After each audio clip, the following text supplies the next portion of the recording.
గోవింద గోవింద గోవింద గోవింద.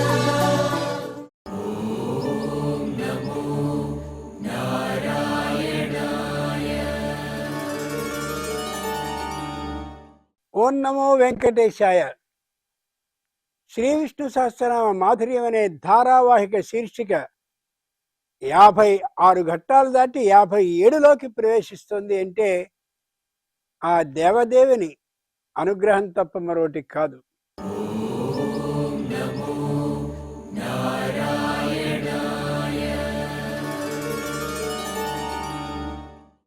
భగవంతుడు ఎప్పుడూ కూడా దైవశక్తిని మాత్రమే నమ్ము అని అనలేదు. ఏ కృష్ణుడున్నాడో ఆయన దైవం అయినప్పటికీ మానవుడైనటువంటి అర్జునుని సహాయాన్ని తీసుకుని మాత్రమే కురుక్షేత్రంలో విజయాన్ని సాధించాడు. అలాగే ఏ రామచంద్రుడున్నాడో ఆయన దైవమే అయినా ఆ పక్కన మానవ శక్తి ఉన్నటువంటి లక్ష్మణుణ్ణి సహాయంగా తీసుకుని మాత్రమే ఆ యుద్ధంలో గెలిచి రావణ వధని చేయగలిగాడు. ఇలా ఆలోచిస్తే కేవలం భగవంతుడికి దండాలు పెడుతూ విష్ణు సహస్రనామాన్ని మాత్రమే చదువుకుంటూ పరీక్షలో ఉత్తీర్ణులు అవుతామంటే కాము, తప్పి కూర్చుంటాం. అంచేత ఏం చేయాలి? మన మానవ శక్తిని ఆ దైవ అనుగ్రహానికి కలిపి తోడు చేసుకుని చేస్తే విజయాన్ని సాధించగలుగుతాం. ఆ స్ఫూర్తితో విష్ణు సహస్రనామ స్తోత్ర మాధుర్యాన్ని మనం లోకానికి అంతటికీ కూడా ప్రచారం చేస్తూ 56వ ఘట్టం దాటి 57వ ఘట్టంలోకి అడుగు పెట్టగలుగుతున్నాం. పిల్లలైనటువంటి మీ అందరూ కూడా ఇదే స్ఫూర్తితో 50 నుండి 59వ శ్లోకం వరకు చదవబోయే ముందు ముఖ్యమైనటువంటి ఒక విశేషాన్ని అనుకుని పెడదాం. కృతజ్ఞ, ఇదే నామం. అబో ఈ నామాన్ని గుర్తుకునే అంటే అన్ని వందల ఉదాహరణలు ఉన్నాయి. దీంతో కృతజ్ఞకి ఆపేద్దాం. తెలిసిందా? 5గురు పిల్లల్లో ఒకటి పేరు ప్రహ్లాదుడు. మామూలుగా మనకు కలిగేటటువంటిది ఆనందం. ఏదైనా సరే మనం కావాలన్న తినుబండారాన్ని అమ్మో నాన్నో తెస్తే అబో భలే ఉంది అనుకుంటాం, అది ఆనందం. అది ఆ వస్తువుని తినేంత వరకు, ఆ పదార్థపు రుచిని ఆనందించేంత వరకు ఉంటుంది, తర్వాత ఉండదు. అదే మనకి సంబంధించి కొన్ని సంవత్సరాల పాటు గుర్తుంచుకోదగినటువంటి ఏదైనా ఒక వస్తువుని ఏ పొరుగురో వెళ్ళినప్పుడు నాన్న కొత్తదైనటువంటి దాన్ని తెస్తే అది కొన్నాళ్ల పాటు మనం వాడుకోవచ్చు అని అన్నప్పుడు కలిగేటటువంటిది ఆనందం కాదు, హర్షం. హృదయంతో పొందుతుంది హర్షం. ఇలా ఆనందానికి స్థాయి అనేది ఉంటుంది. అన్ని స్థాయిల ఆనందానికి పై స్థాయి ఏదంటే హ్లాదం. హ్లాదము దాని పేరు. అటువంటి పై స్థాయి ఆనందాన్ని ఇంకా పై స్థాయికి వెళితే అది ప్రహ్లాదం. లోకంలో ఏదైనా సరే మనకు ఆనందం కలిగితే పక్కవాడితో చెప్పుకుని పంచుకుంటాం ఆనందాన్ని, అబో ఎంత బాగుంది అని. ఎవరితోనూ సంబంధం లేకుండా నాకు నేనే ఆనందాన్ని నేనే పొందాలి అని అనుకుంటూ ఎవరి కోసమో కాకుండా పొందేటటువంటి ఆనందాన్ని ప్రహ్లాదము అంటారు. అలాంటి ప్రహ్లాదం కలిగినటువంటి వాడి పేరు ప్రహ్లాదుడు. స్వయంగా శ్రీ మహావిష్ణువు దగ్గర నిత్యం నామస్మరణని చేసేటటువంటి నారదుడు ఎవరైతే ఉన్నారో ఆయన హిరణ్యకశిపుని భార్య అయినటువంటి లీలావతి అనే ఆమె నిద్రపోతుంటే గర్భభారంతో గర్భిణి ఆమె ఆ కాలంలో అలా నిద్ర వస్తే ఆ నిద్ర వచ్చిన కాలంలో చెవిలో ఉపదేశించాడు నారదుడు.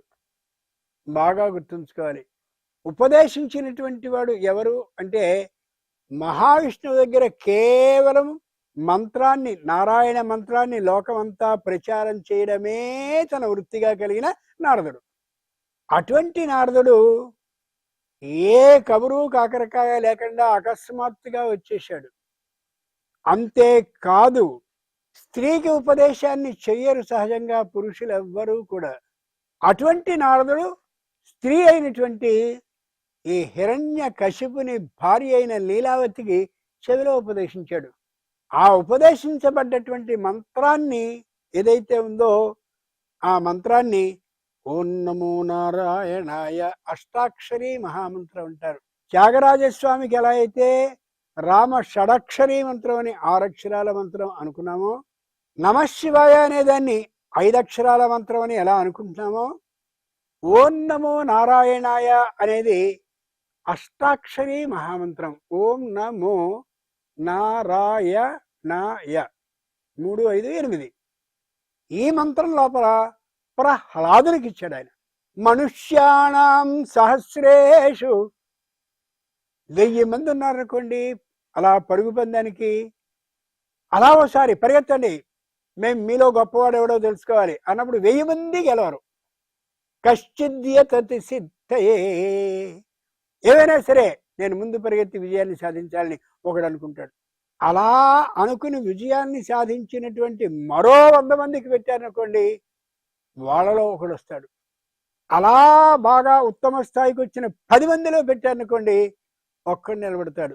యతతామపి సిద్ధానాం కశ్చిన్మాం వేత్తి తత్వతః. 1000 మంది 100 మందిగా అయ్యారు, 100 మంది 10 మందిగా అయ్యారు.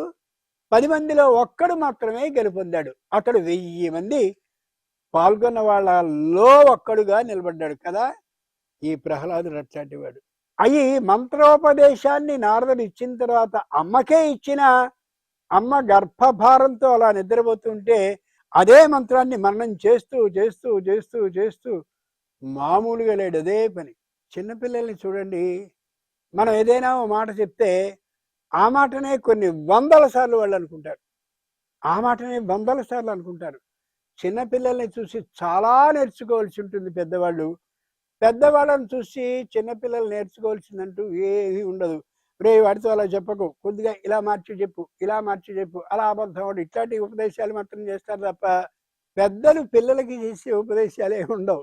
పిల్లవాడు అలా మంత్ర మననాన్ని చేస్తూ చేస్తూ ఉంటే కృతజ్ఞ, ఆ చేసినటువంటి మంత్ర ఉపదేశ శక్తిని జ్ఞ గుర్తుంచుకున్నాడు. ఎవరు? శ్రీ మహావిష్ణువు. వీడెప్పుడు మంచి కష్టంలో ఉంటాడు, ఆ కష్టంలో ఉన్నప్పుడు నేను రక్షించాలి అని అనుకున్నాడు.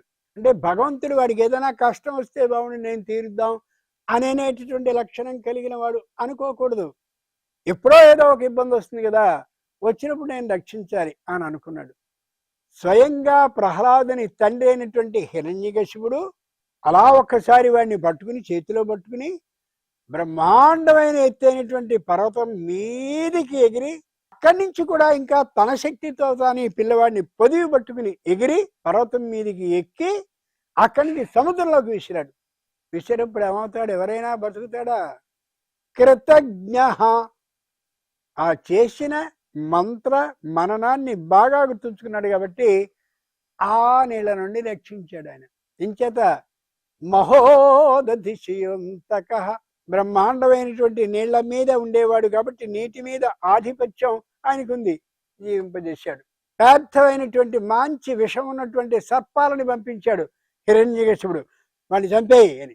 అలా పాము దగ్గరికి రాగానే కృతజ్ఞ, నిత్యం పాము మీదే, ఆదిశేషుని మీదే, పాములన్నిటికీ రాజైన ఆదిశేషుని మీదే పడుకుంటాడు కాబట్టి మహావిష్ణువు ఈ సర్పం వచ్చినప్పుడు దానంతటదే తోక మడిచి వెళ్ళిపోయేలా చేశాడు. కృతజ్ఞ. గుర్తుందా ఎంత గొప్పగా చేస్తున్నాడు? ఏ విధంగానూ ఈ ప్రహ్లాదుడు మరణించడం అనేదే లేకపోవడానికి కారణం కృతజ్ఞ. గుర్తుంచుకోగలగాలి. మంత్ర మననం అనేది అంత గొప్పటి శక్తి ఇస్తుంది. మంత్రం అనగానే ఈయన దగ్గర ఒకటి, ఆయన దగ్గర ఒకటి, ఆయన దగ్గర ఒకటి, ఈయన దగ్గర ఒకటి, మొహమాటపడి కొన్ని, కావాలని కొన్ని తీసుకోవడం సరి కాదు కాదు కాదు.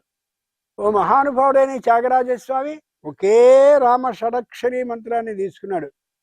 నారదోపాస్తి అనేది సంగీతానికి సంబంధించింది, దీనికి సరిపోయేదే, రామునికి సంబంధించిందే.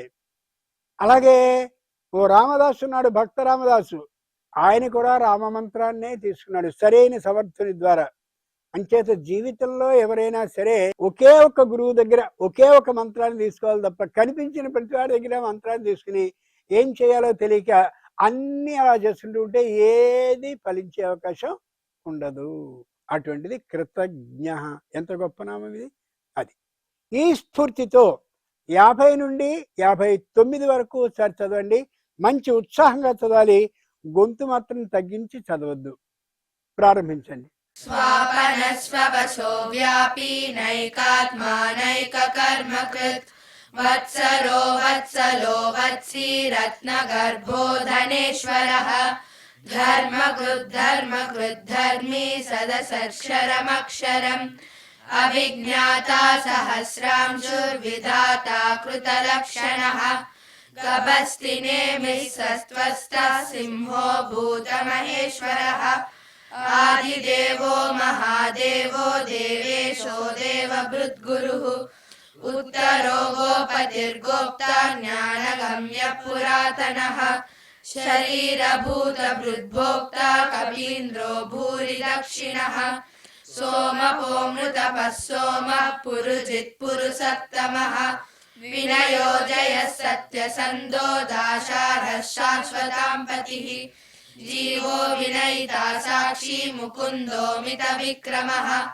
अम्भो निधिरनन्तात्मा महोदरिशयोऽन्तकः अजो महार्यस्वाभाव्यो जितामित्रप्रमोदनः आनन्दो नन्दनो नन्दः सत्यधर्मा त्रिविक्रमः महर्षिः कपिलाचार्यः कृतज्ञो मेदिनीपतिः त्रिपदस्त्रिदशाध्यक्षो महाशुङ्गकृतान्तकृत् महावराहो गोविन्दः सुषेणः कनकाङ्गदी गुह्यो गभीरो गहनो गुप्तश्चक्रगदाधरः वेदाश्वाङ्गोचितः कृष्णो दृढः सङ्घर्षणोच्युतः वरुणो वारुणो वृक्षः पुष्कराक्षो महामनाः. కృతలక్షణ అని ఉన్నాము. ఇది చాలా గొప్ప నామం. ఏది కాదు, కృతలక్షణ. కృత అంటే చేయబడిన, లక్షణ అలాంటి లక్షణాలు కలిగినవాడు. భగవంతుడి దగ్గరికి వెళ్ళి మనం ఎంతో ఏకాగ్రతతో దండం పెడతాం. ఆయన ఎలాంటి వాడు? సత్యధర్మ పరాయణ. పూర్తి సత్యరూపం, పూర్తి ధర్మరూపం. అర్థం కాదు సత్యరూపం ధర్మరూపం అంటే. అబద్ధం అనేటటువంటిది ఏనాడు ఆడనటువంటి వాడు సత్యరూపుడు, సత్యమే రూపంగా కలిగిన వాడు. అధర్మం అనేదాన్ని ఏనాడు చేయనివాడు ధర్మరూపుడు. కాబట్టి భగవంతుడిలో 2 లక్షణాలు ఉన్నాయి. సత్యమే మాట్లాడే లక్షణం, అధర్మం ఏనాడు చేయని లక్షణం. 2 లక్షణాలు. భగవంతుడు మనకేం చెప్తున్నాడంటే విష్ణు సహస్రనామం ద్వారా, భక్తుడా భక్తురాలా వచ్చారు కదా, కృతలక్షణ. నేను ఎలా నిజాన్ని మాత్రమే మాట్లాడతానో దాన్ని అలవాటు చేసుకోండి. నేను ఎలా అయితే ధర్మబద్ధంగా మాత్రమే ఉంటానో అది మీరు అలవాటు చేసుకోండి. చేసుకుంటే నేను మీరు ఒకటి అనే అభిప్రాయానికి నేను వచ్చి మిమ్మల్ని ఎప్పుడూ రక్షిస్తాను. కుదురుతుందా? మొక్కుకునేటటువంటి సందర్భంలోనే నేను 3 నెలల్లో వచ్చి నీ ఖచ్చితంగా నీ దర్శనాన్ని చేసుకుంటాం అన్నాం. 3 నెలలు కాదు, 3 సంవత్సరాలు అయింది, 30 సంవత్సరాలు అయినా కూడా ఏదో కారణం చెప్తూ మనం ఉన్నామే అనుకోండి, అప్పుడు ఏం చేసిన వాళ్ళం అయ్యాం? ఆ సత్య వాక్యాన్ని తప్పిన వాళ్ళం కావడంలా. అలా ఉండకూడదు. మొక్కుకోబోయేటటువంటి సందర్భంలోనే ఖచ్చితంగా ఇన్ని రోజుల్లో నేను వచ్చి నీకు దర్శనాన్ని, నీ దర్శనాన్ని చేసుకుని పెడతానని సత్యాన్ని మాత్రమే పలకాలి. తర్వాత నాకు ఈ పని అయినట్లయితే ఇంతమందికి భోజనాన్ని సంతృప్తికరంగా నేను పెడతాను అని నోటితో అని అన్నటువంటి ఆ మాటను నిలబెట్టుకోవడం ఏదైతే ఉందో అది ధర్మం. మాట్లాడే సందర్భంలో దాన్ని సత్యం అంటారు, మాట్లాడిన దాన్ని ఆచరణ చేసేటటువంటి సందర్భంలో దాన్ని ధర్మం అంటారు. అంచేతనే సత్యం వద, నిజాన్నే మాట్లాడు. ధర్మం చెర, ధర్మాన్ని చెయ్యని. చేయబడేటప్పుడు ధర్మం, మాట్లాడేటప్పుడు సత్యం. 2 ఒకటే. ఆ 2 ఆ భగవంతుని లక్షణాలే. కృత లక్షణ. ఆయనలా నేను ఉండాలి అంటే నిజాన్నే మాట్లాడాలి, ధర్మాన్ని మాత్రమే చేయాలి. మనకి సత్యనారాయణ వ్రత కథ ఒకటి మనం వింటూ ఉంటాం మామూలుగా. అందులో ఒక కథ ఉంది. ఆ వైశ్యుడు మామూలుగా బ్రహ్మాండమైనటువంటి ధనాన్ని సంపాదించాడు. సంపాదించిన తర్వాత ఈయన కారణంగానే, భగవంతుడి కారణంగానే ఇంత ధనాన్ని సంపాదించాక ఆ భగవంతుడే ఒక సన్యాసి రూపంలో వచ్చాడు. ఏమయ్యా, ఏమిటి చాలా బరువుగా ఉంది, ఇలా నావలో నువ్వు ప్రయాణిస్తున్నావు, అంత బరువుగా ఏముంది అని అడిగాడు. ఎవరితో మాట్లాడుతున్నాడు? భగవంతుడితో మాట్లాడుతున్నాడు. కానీ అబ్బే ఏం లేదు, దీంట్లో ఆకులు అలవలు మాత్రమే ఉన్నాయని. తథాస్తు, అలాగే అవుగాక.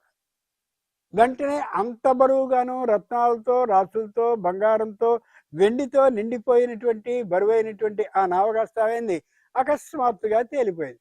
ఎందుకని? భగవంతునితో సత్యాన్ని కాకుండా అసత్యాన్ని మాట్లాడాడు కాబట్టి. అర్థమవుతుందా? కృతలక్షణ, భగవంతుడితో నిజాన్నే చెప్పాలి, భగవంతుడితో ధర్మాన్ని మాత్రమే చెయ్యాలి తప్ప అధర్మాన్ని చెయ్యకూడదు. ఇలాంటి సందర్భం ఉంటే భాగవతంలో ఒకడున్నాడు, వాడి పేరు పౌండ్రక వాసుదేవుడు. పౌండ్రక వాసుదేవుడు బాగా గుర్తుంచుకోండి. వాడు మామూలుగా కృష్ణుడిని చూశాడు. అబో అని వినిపించాం, చక్కనైనటువంటి వేషం, పట్టు వస్త్రాలనే ధరించడం, ముఖంతో పాటు శరీరం అంతా నీలిరంగులో ఉండడం, అందరూ ఆయన్ని ఆదరించడం, ఇదంతా చూసి నేను కూడా ఇలా ఎందుకు ఉండకూడదు అని ఊళ్ళో పెద్ద చాటింపు వేసి, నేను ఇలా కృష్ణుడి వేషంలో ఉంటాను కాబట్టి నన్ను అందరూ ఆదరించండి అని పెద్ద ప్రకటన చేశాడు. రాజుగారు ఆయన వాళ్ళు ఆ ప్రకటన చేసినప్పుడు ఆ ప్రకటనని కానీ వినకపోతే, పాటించకపోతే ఏం తల తీసేస్తాడో అని భయం వేసి అందరూ అతని దగ్గరికి వెళ్ళి అబ్బో ఎంత గొప్పవాడివి, అంత గొప్పవాడివి అంటుండేవారు. కానీ వాళ్ళలో గొప్పతనాలు ఉన్నాయా? లేవు. ఈ కృత లక్షణ అంటే ఆ వేషంలో మాత్రమే భగవంతుణ్ణి అనుకరించాడు తప్ప వాడు లక్షణాల్లో భగవంతుణ్ణి అనుసరించనే లేదు కదా. వేషంలో మాత్రమే భగవంతుణ్ణి అనుకరించాడు తప్ప లక్షణాల్లో ఏవి భగవంతుణ్ణి అనుకరించలేదు. కాబట్టి పౌండ్రక వాసుదేవుడికి శిక్షే పడింది తప్ప అతనికి ఏ విధమైనటువంటి అనుగ్రహము భగవంతుడిది లభించల. కాబట్టి మనం కూడా భగవంతుణ్ణి దర్శించే సందర్భంలో నాయనా నేను నిజాన్నే చెప్పే బుద్ధి నాకి, నేను ధర్మాన్నే చేసే బుద్ధి నాకి, నేను అబద్ధాన్ని ఏమాత్రము చెప్పకుండా ఉండే తనాన్ని కలగచేయి, నేను అధర్మాన్ని చేసే ఊహ కూడా నాకేమాత్రము లేకుండా చేయని. భగవంతుడి దగ్గరికి వెళ్ళిన తర్వాత అందరూ ఒకేలా కోరికలు కోరుకోరు. నేను ఇంత కష్టపడ్డప్పటికీ కూడా వాడికి కలిసి వస్తుంది, వాడేం కష్టపడకపోయినా. కాబట్టి వాడికి కలక్కండా ఉండేలా చెయ్యి. ఈ విధమైన కోరిక కూడా కోరుకునే వాళ్ళు ఉంటారు. పురాణంలో మారుమూల కథ ఒకటి ఉంది. ఇది మనందరం విన్నదే, చిన్నప్పుడు మన అమ్మలు అమ్మమ్మలు చెప్పిందే. ఇద్దరు కలిసి ఒకడి మీద ఒకడితో కోపం, వాడికి వీడికి పగ కలిగి ఇద్దరు అలా తపస్సు చేశారు. మహావిష్ణువు ప్రత్యక్షమై నీకేం కావాలని అడిగితే వాడు ఏ కోరిక కోరితే ఆ కోరిక రెట్టింపు నాకు కావాలి. ఇది నిజంగా భగవంతుడి విషయంలో చేసే అపచారం. అనేసరికి వాడు ఏం కోరాడు, నువ్వేం కోరబోతే దానికి రెట్టింపు వాడు అడిగాడు. అలాగా అయితే నాకు కన్నోటి కాలోటి పోవాలని కోరుకున్నాడు వీడు. వాడికి 2 కళ్ళు 2 కాళ్ళు పోయాయి. వాడి భుజం ఎక్కి వీడు తిరిగి వచ్చాడని. ఎంత గొప్ప కథ ఇది. కాబట్టి ఎప్పుడు భగవంతుని దగ్గరికి వెళ్ళినప్పుడు ఇంకోటి గురించిన ఆలోచన మనకొద్దు, మన ఆలోచన ఏదో మనం చేసుకోవాలి. అంచేత కృత లక్షణ, భగవంతుడి లక్షణాలు కనీసం ఒక్కటైనా నాకు వస్తే బాగుండును, భగవంతుడిలాగా ధర్మాన్ని చేస్తే బాగుండును అని అనుకోవాలి. ధర్మాన్ని మేము ఏం చేయగలమండి? మాకేం లేదు. చీమలకి పుట్ట దగ్గరికి వెళ్ళి పంచదార వేయి, బెల్లపు పొడిని వేయి చాలు. కాకులకి రోజు నువ్వుల ఉండ బాగా ఇష్టం కాబట్టి బాగా నేతిని వేసినటువంటి నువ్వుల్ని అన్నపు ముద్దలో కలిపెట్టు కాకి. భగవంతుడికి అందరూ సంతానమే కదా, వాళ్ళు ఎంత ఆనందపడతాయి, పడి భగవంతుడికి తెలియజేస్తాయి, ఇదిగోనండి ఇంట్లో వాడు ఇలా వేశాడని. కృతజ్ఞ గుర్తుంచుకుంటాడు ఆయన. అర్థమవుతుందా?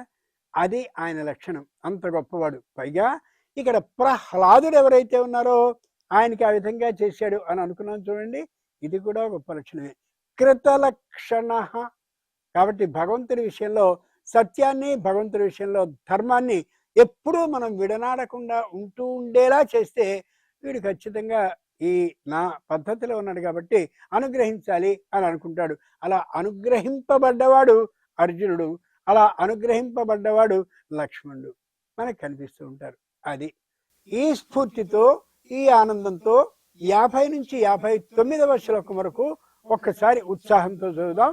ప్రారంభించండి. स्वापन स्ववसो व्यापी नैकात्मा नैककर्मकृत् वत्सरो वत्सलो वत्सी रत्नगर्भो धनेश्वरः धर्मकृत् धर्मी सदसक्षरमक्षरम् अविज्ञाता सहस्रांशुर्विधाता कृतलक्षणः गभस्ति नेमिः सत्त्वस्थः सिंहो भूतमहेश्वरः आदिदेवो महादेवो देवेशो देवभृद्गुरुः उत्तरो गोपतिर्गोप्ता ज्ञानगम्यः पुरातनः शरीरभूतभृद्भोक्ता कपीन्द्रो भूरिदक्षिणः सोमपोऽमृतपः सोमः पुरुजित्पुरुषत्तमः विनयो जयः सत्यसन्धो दाशार्हः शाश्वतां पतिः जीवो विनयिता साक्षी मुकुन्दो मितविक्रमः अम्बो निधिरनन्तात्मा महोदधिशयोऽन्तकः अजो महार्यस्वाभाव्यो जितामित्रप्रमोदनः आनन्दो नन्दनो नन्दः सत्यधर्मा त्रिविक्रमः महर्षि कपिलाचार्य कृतज्ञो मेदिनीपतिः त्रिपदस्त्रिदशाध्यक्षो महाशृङ्गकृतान्तकृत् महावराहो गोविन्दः सुषेणः कनकाङ्गदी गुह्यो गभीरो गहनो गुप्तश्चक्रगदाधरः वेदास्वाङ्गोचितः कृष्णो धृतः सङ्कर्षणोच्युतः वरुणो वारुणो वृक्षः पुष्कराक्षो महामनाः. కృష్ణ ఒక నామం. కృష్ణ కర్షతీతి కృష్ణ, ఆకర్షించే లక్షణం కలిగినవాడు. ఎవరినైనా సరే లోకంలో ఒక వ్యక్తి ఉన్నాడు అనుకోండి, 100 మందిలో 50 ఆకర్షిస్తారు, 50 మంది అబే అంటారు. లేదు 60 మంది ఒప్పుకుంటారు, 40 మంది కాదంటారు. తప్ప 100కి 100 అతన్ని మెచ్చుకునేవాళ్ళు, అతని చేత ఆకర్షింపబడేవాళ్ళు ఉండకపోవచ్చు, ఉండరు కూడా. కానీ కృష్ణుడు అలాంటి వాడు కాదు. 100కి 100 మంది చేతను ఆకర్షింపబడేవాడు. అది గొప్ప విషయం కాదు? ఎలాగా? ఏ వ్రేపల్లి అనేది ఉందో అక్కడ ఉండేటటువంటి పిల్లలందరూ కూడా కృష్ణుని చాలా ఇష్టంగా చూస్తూ ఉండేవారు. ఎప్పుడూ కూడా కృష్ణుణ్ణి దూరం పెడుతూ ఉండేవాళ్ళు కానే కాదు. ఓయమ్మ నీ కుమారుడు మా ఇండ్లను పాలు పెరుగు మన నీడమ్మ, పోయదమెక్కడికైనను మా అన్నల సురభులాన మంజులవాణి. ఇది కదా పద్యం. వాళ్ళు ఏమంటున్నారు? యశోదమ్మ దగ్గరికి వెళ్ళి ప్రత్యేకంగా ఇతని మీద ఒక అభియోగాన్ని, అంటే ఫిర్యాదుని మోపుతూ, అమ్మా మా వృత్తి ఏంటంటే పాలని పెరుగుని అమ్మి జీవించడం, కానీ మా ఇండ్లను పాలు పెరుగు మన నీడు అమ్మ.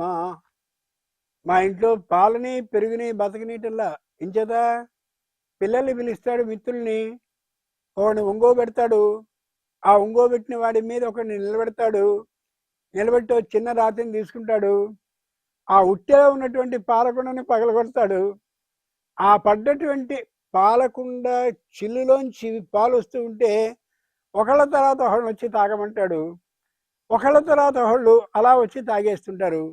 అలాగే పెరుగుని కూడా అలాగే చేస్తాడు. ఇలా పాలు పెరుగు అలా చేస్తే మా జీవనానికి సంబంధించిన వృత్తి మొత్తం పోతుంది కదమ్మా. మా ఇండ్లను పాలు పెరుగు మన నీడమ్మా. అలాంటి సందర్భంలో అందరూ ఏమంటారు? మీ అబ్బాయిని దూరం పెట్టుకో, మా వృత్తి మొత్తం చెడిపోతుంది, మాకు ధనాదాయం ఉండటం లేదు, మా మగవాళ్ళు తిరుగుతున్నారు అనాలా? వీళ్ళు ఏమంటున్నారు? పోయేదమెక్కడికైనను, మేము ఏదైనా ఊరు వెళ్ళిపోతాం. నిజంగా వెళ్తారా? వీళ్ళు ఎంతకాలం నుంచో కొన్ని వందలేళ్ల నుంచి ఆ ఊళ్ళో ఉండేవాళ్ళు వెళ్ళిపోతామని ఎందుకంటారు? అంటే ఏమిటి? మీ అబ్బాయి మా ఇంటికి వస్తూ ఉండాలి, వచ్చి ఇలా చేస్తూ ఉండాలి, ఈ చేయబడ్డటువంటి చిన్న చిన్న చిలిపి చేష్టల్ని మేము ఎప్పుడు అనుకుంటూ ఉండాలి.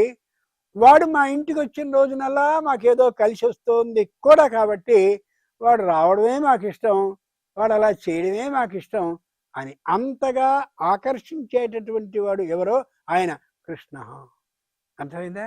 రెండోది, చిన్న చిన్న పనులు ఇలా చేస్తే, ఇదైతే పూతననే పేరు కలిగింది రాక్షస స్త్రీ, అది వస్తే దాని పాల నిండుగా విషం ఉండేలా అది ఏర్పాటు చేసుకుని వస్తే, ఆ పాలని తాగుతున్న వంకతో దాని ప్రాణాలని తోడేశాడు ఈ కృష్ణుడు. అంతటి ఆ రాక్షస స్త్రీని చంపినటువంటి వాడు ఈయన. కాబట్టి మనకి ఏ విధమైనటువంటి ప్రాణ భయము లేకుండా చేస్తున్నాడు అనే అభిప్రాయంతో వాళ్ళు కర్షతి ఆకర్షించారు. ఎవరిని? కృష్ణుడు వీళ్ళని ఆకర్షిస్తే వీళ్ళు కృష్ణుడిని ఆకర్షించారు. ఎంత అద్భుతంగా ఉంది అని గమనిస్తున్నారా? ఇదే కాదు, పాండవులు కౌరవులు అనే ఇరువురు విపరీతమైనటువంటి యుద్ధానికి సిద్ధపడిపోయినటువంటి క్షణంలో ఈ శ్రీ మహావిష్ణు స్వరూపుడైనటువంటి కృష్ణుడే కౌరవుల దగ్గరికి వెళ్ళి సంధిని కుదర్చడానికి వెళ్ళినప్పుడు ఎంత చక్కని గొంతుతో మాట్లాడుతున్నాడు, ఏ విధంగానూ నోరు మళ్ళీ ఎత్తడానికి వీలు లేకుండా ఎంత బాగా మాట్లాడుతున్నాడు. ధృతరాష్ట్రుడు అనుకున్నాడు, ఎంత బాగా మాట్లాడుతున్నాడు, మాట్లాడే ప్రతి మాటకి కూడా మళ్ళీ తిరిగి ఇది కాదులే అనేందుకు వీలు లేకుండా ఇంత బాగా మాట్లాడుతున్నాడు. ఏం చేయాలి? లోపలేమో వాడు అడిగేది ఇయ్యకూడదనిపిస్తోంది, వాడు మాట్లాడిన తీరు, మాట పద్ధతి, మాటలో ఉండే విషయాన్ని చెప్పే పద్ధతి బాగా నచ్చుతుంది అని ధృతరాష్ట్రుడంతటి వాడిని కూడా ఆకర్షించాడు. ఎవరు? కృష్ణుడు. ఒకే ఒక్క మాట అన్నాడు, ఏమయ్యా నువ్వు 100 మంది పిల్లలకి తండ్రివి ధృతరాష్ట్రుడా. ధృతరాష్ట్రుండును పుత్రులున్వనముకుంతే నందనుల్ సింహముల్ మతినూహింప అసింహమైన వనమున్ మర్దింతురు ఎందుల్ వనావృత వృత్తంబులు కాని సింహములకు వేగంబ చేటుందు కాన తగం ముందుట కార్యము ఈ ఉభయమున్ సంతుష్టిమైన ఉన్కికిన్. కృష్ణుడు ఎంత బాగా అంటున్నాడో చూడండి. సింహాలు ఉన్నాయి, అడవి ఉంది. సింహాలు అడవిలో ఉన్నాయి అనంటే అడవులను ఎవ్వరూ కొట్టరు.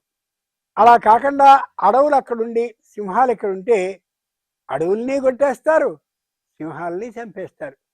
మీ 5గురు పాండవులు ఎవళ్ళైతే ఉన్నారో ఆ 5గురు సింహాలు లాంటి వాళ్ళు కాబట్టి, మీరు 100 మంది కౌరవులు కాబట్టి, మీరు వారు కలిసినట్టయితే ఇంకోటికి వచ్చేందుకు అవకాశం ఉండదు, ఇలా ఉండటం మంచిది, కాబట్టి మీరు సంధి చేసుకోండి అన్నాడు. ధృతరాష్ట్రుడికి ఈ మాట నచ్చింది, నిజమే మేము అలా ఉంటేనే మంచిది అనుకున్నాడు. కానీ ఈ వెనకాలన్న దుర్యోధనుడు పడనివాడుగా, వాడు అలా కుదరదు అన్నాడు. వాడు అదిగో గుర్తుంచుకోగలగాలి. అర్థమైందా? భగవంతుడు ఎంత తెలివితేటలు కలిగిన వాడంటే దుర్మార్గుణ్ణి కూడా ఆకర్షిస్తాడు. ఒక్కోసారి అనవసరమైనటువంటి పేచీ పెట్టుకుంటారు ఒకళ్ళతో ఒకళ్ళు. ఎవరో ఒక మధ్యాయన వచ్చి, ఎందుకయ్యా ఈ గొడవ, ఎందుకు ఇలా దెబ్బలాట పెట్టుకుంటావు, నీకు మనశ్శాంతి ఉందా? నిద్ర లేదుగా. వాడికి మనశ్శాంతి ఉందా? నిద్ర లేదుగా వాడికి. ఇద్దరూ దాన్ని పరిష్కరించుకున్నట్టయితే ఎంత బాగుంటుంది అంటాడు. అది నచ్చదు మనకి. పరిష్కారం అయ్యేది నచ్చదు, పరిష్కారం కాని దాని వెంట పడతాం, అది పరిష్కరింపబడదు. అంచేత కృష్ణుడు పరిష్కారాన్ని చక్కగా చూపిస్తూ ఆకర్షించే లక్షణం కలిగినవాడు. కృష్ణ అంత గొప్పవాడు. ఇలాంటి స్ఫూర్తితో మనం ప్రతి నామానికి ఉండే అర్థాన్ని కానీ గమనించుకుంటూ వెళ్ళగలిగినట్లయితే యథార్థంగా విష్ణు సహస్రనామం మనకి వంట పడుతుంది. ఆ విష్ణు సహస్రనామ మాధుర్యాన్ని కొన్ని వేల మందికి పంచగలం, వాళ్ళ ద్వారా కొన్ని లక్షల మందికి వెడుతుంది. ఇప్పటి వరకు వెళ్ళినటువంటి వారు కొద్దిగా మరిచిపోతూ ఉంటే మళ్ళీ గుర్తు చేసిన వాళ్ళం కాగలుగుతాం. చూశారు కదండి. ఈ స్ఫూర్తితో 57వ ఘట్టం నుండి 58వ ఘట్టంలోకి అడుగు పెట్టబోతూ విష్ణు సహస్రనామ వ్యాప్తిని మీరు చేయాలని మిమ్మల్ని కూడా కోరుతూ, ఒక్కొక్కరు కనీసం 10 మందికి కానీ నేర్పగలిగినట్లయితే, నిస్వార్థంగా డబ్బు తీసుకుని మాత్రం కాదు, ఆన్లైన్లో క్లాసులు పెట్టి సొమ్ము కాజేస్తూ కాదు, నిస్వార్థంగా చేయగలిగితే కృతజ్ఞ, మీరు చేసినటువంటి ఆ మేలుని గుర్తుంచుకునేటటువంటి లక్షణం కలిగిన వాడు శ్రీ మహావిష్ణువు. కాబట్టి అనేకమైనటువంటి ఆ అమోఘమైన ఉపాయాలని, అమోఘమైన సహాయాలని, అమోఘమైన సహకారాల్ని భగవంతుడు అందిస్తాడని తెలియజేస్తూ, ఓం నమో వెంకటేశాయ.